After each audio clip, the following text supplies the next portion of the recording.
nerds, what's up? Today is the day for a haul and wrap up. Let's get right on into this haul and wrap up because I have quite a stack to show you and quite a few books to talk about as well, which I'm excited about. The haul first.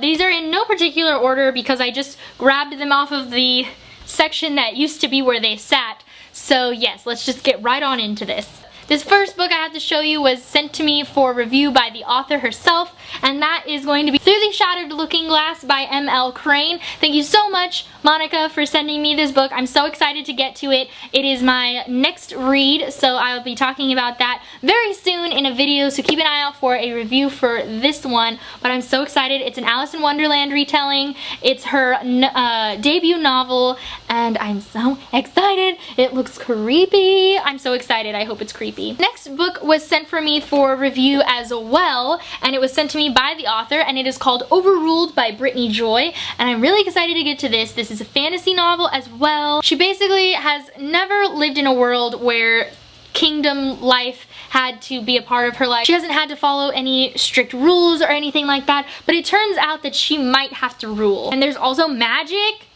Oh, there's two people. So then there's Princess Jade, who has never stepped foot outside of the castle, bound by its walls for protection, as she's the sole heir to the throne. And I'm super excited. I really hope they become friends or lovers. This will be coming up after Through the Shattered Looking Glass. The next book I bought for myself, and it was when I went to hang out with Grace over at Loving Dem Books. We hung out for a day when she was visiting LA, and we went to Barnes & Noble because why wouldn't we? And we also went to dinner, and while we were hanging out, I bought A Study in Charlotte by Brittany Cavallaro. I bought this because it's a thriller and its sequel is coming out this year. I am actually a judge for the YA BookTube Awards this year, and I am one of the judges for thrillers and mysteries in YA, and I know that this one was really popular last year, so I decided to get this one so that I would be ready in case the second one gets nominated. So I'm really excited. I love how floppy this book is.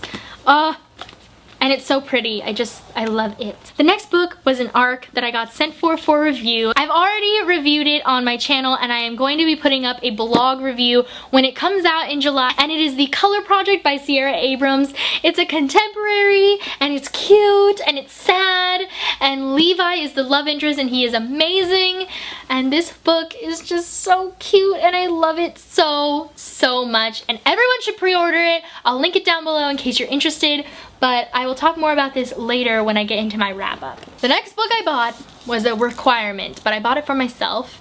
And it is Flame in the Mist by Renee Audier. This is our Biannual Bibliothon group book for the readathon that's happening at the end of this month. So I will be reading it then with everyone who's involved. Are you participating in the Bibliothon? Let me know down below. I'll also, if you're interested, all of my Bibliothon stuff is always linked down below. So you can check out the channel, the Twitter, the Instagram, all of that is down there.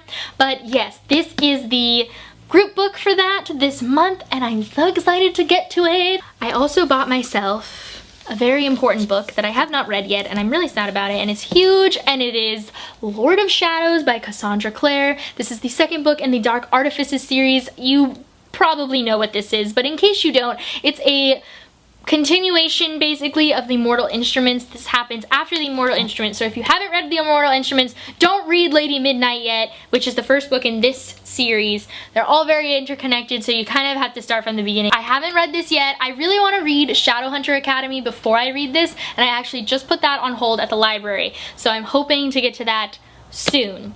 There's a lot of readathons and like 24-hour readathons in July, so I'm really hoping to get a lot of reading done this month because I feel just very behind. The next book I also bought for myself, and it was Court of Wings and Ruin by Sarah J. Maas. Read it already, we'll talk about it later. The next book was sent to me in a box. I will link all of my unboxings down below for you because I don't remember which one this was in, but I know it was in one of the unboxings that I did on my channel, and it is Hunted by Megan Spooner. Megan Spooner is the co-author of the These Broken Stars series, which are right here. I have not read either of these yet, but I'm so excited. This is a Beauty and the Beast retelling. This book was also sent to me in one of an unboxings, so like I said, these will all be linked down below, and it is The Crowns of Crosswald by D.E. Knight. It sounds really interesting. It's a fantasy novel. There's magic. I got this cool little thing in the box which has to do with something that's in the magic, It's called Glenagerie, and it's supposed to be like a potions bottle or something, and it used to light up, but I killed it. The next 2 books I got in another unboxing. The Progeny is the first one, and Firstborn is the sequel, both by Tosca Lee. I'm super interested in these. I love the covers. They're so cool. The fire thing in the middle here is the same thing as the stone thing in this one. It's about mind reading or mind influencing. It's a thriller. Last book that I got in the months of May and June was also sent to me in exchange for an honest review, which should have already gone up by the time you see this, and it is Sage Alexander and the Hall of Nightmares by Steve Coupling. I've already read this, so we will talk a little bit about this in just a minute. Now let's get on to the reviews for the 2 months of May and June. The first book that I finished off in May was, I'm not even going to be able to pull these out, but it was Dreams of Blood and Starlight by Laini Taylor, which is the red one. It's the sequel of Daughter of Smoke and Bone. I listened to this entire trilogy on audiobook. Oh my god, I highly recommend the audiobooks. I gave this a 5 out of 5 stars. It was amazing. I love this series so much. Laini Taylor is fucking phenomenal. Daughter of Smoke and Bone follows a girl named Karu who has blue hair naturally, and we don't know why. She lives in Prague, and she is cared for by some animal beast-like beings who are mixes of different kind of animals, and she doesn't really know where she came from or what's going on. All she knows is that her caregiver really wants her to find him teeth. She doesn't know what the teeth are being used for, she doesn't know why he needs them, she just knows that that's part of her life. And oh my god, it's so good! The next book I picked up was A Court of Wings and Ruin by Sarah J Maas, and this was an amazing 5 out of 5 stars for me. If thinking back, I had to put them in order though of like best to worst in this series, because it is a trilogy and this is the last one, I would honestly put A Court of Mist and Fury first, this one as a sequel, and then A Court of Thorns and Roses as third. This was such a good book. I just love Sarah J Maas's writing. I love the fairy aspects. I love Rhys, let's be real, he's the reason that I love this book. And also Cassian, and also just all of them. Osriel. The one thing that was a little bit disappointing for me in this story was how easy everything felt at the end. I can't decide between this and Throne of Glass. Which one is better? I'm not sure. I love Throne of Glass a lot too. I don't know. The next book that I read was The Color Project by Sierra Abrams. If you guys don't know about this book yet, you need to just get on it and buy it. It's a contemporary. It's about a girl named Bernice Aurora Westcott, but she goes by B, and she doesn't want anyone to know what her real name is, and she meets a boy named Levi who is like the sweetest sweetheart of all time. Such a good book. 5 out of 5 stars. Read it. The next book that I read was a classic, or is a classic I should say, and it was Their Eyes Were Watching God by Zora Neale Hurston. Oh my gosh, this book is really good. Have you guys read this before? I didn't have to read it in like school or anything, and I'm so glad that my friend Kelsey, who reads classics all the time, it's her favorite thing to read, convinced me to read this, to pick it up from a used bookstore. It's super short, and oh my god, it was so cool. It was written in 1937 by a black woman, and this book is about a black woman who runs away in the middle of the 30s and finds an all-black community that didn't exist in real life, but it exists in this life. Being a black woman and what is expected, but also saying no to expectations and being willing to live the life you want to live, and oh, it was so good. I also love the history of this because Zora Neale Hurston's book didn't really see any like connection with like the wider audience, didn't really get a lot of praise until after she died. It was like in the 60s or 70s when it really became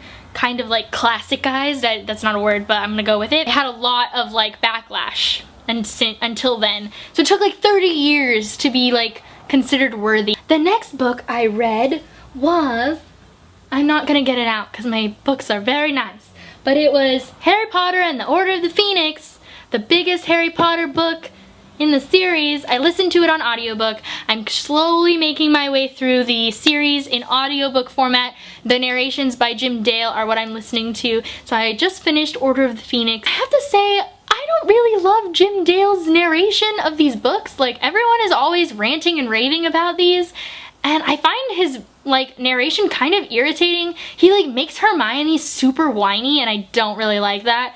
And he made Bellatrix Lestrange French, which I don't like at all. Most of the characters, if they have an accent, you can see it in the book. Like, "You're a wizard, Harry" is written very specific, so like you know how Hagrid talks.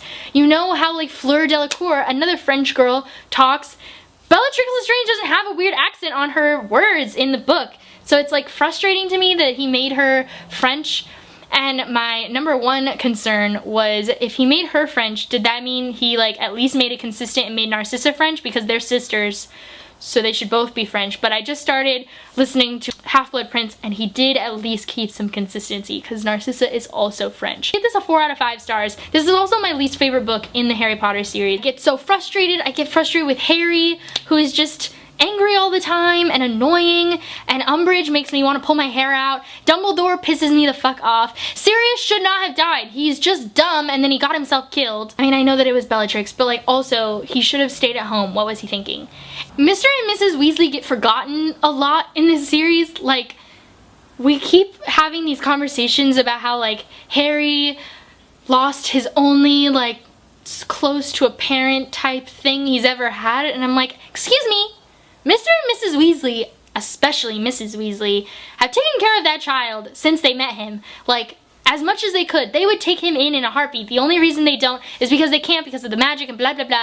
And it upsets me that Mr. and Mrs. Weasley get left to the wind, pretending that they don't love Harry like a son. Those are all of the books that I read in the months of May and June. I have 2 books in July I've already read, and we're only on the 10th. So I feel like I'm doing okay so far. I'm hoping to get some really big reading done in July because we've got 2 24-hour readathons. One hosted by Zoe at Read by Zoe on the 15th, I think. It's the Saturday of that weekend, which is this coming weekend. And we have the 24-hour-thon hosted by Kelly from Kelly's Book Spill and Dylan from Dylan the Reader. That's on the 21st. And then we have the Bibliothon from the 23rd through the 29th, as well as the live show on Sunday. So I'm really hoping to get a lot of books read. I want to catch up on my Goodreads challenge because I'm like 15 books behind. What books did you read in the months of May and June? Which one was your favorite?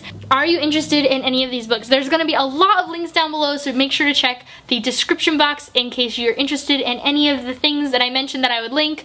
And I will see you guys very soon with a new video. I hope you guys enjoyed this video. Give it a thumbs up if you did. Don't forget to hit that subscribe button down below. And I'll see you guys very soon with a new video. Bye! Just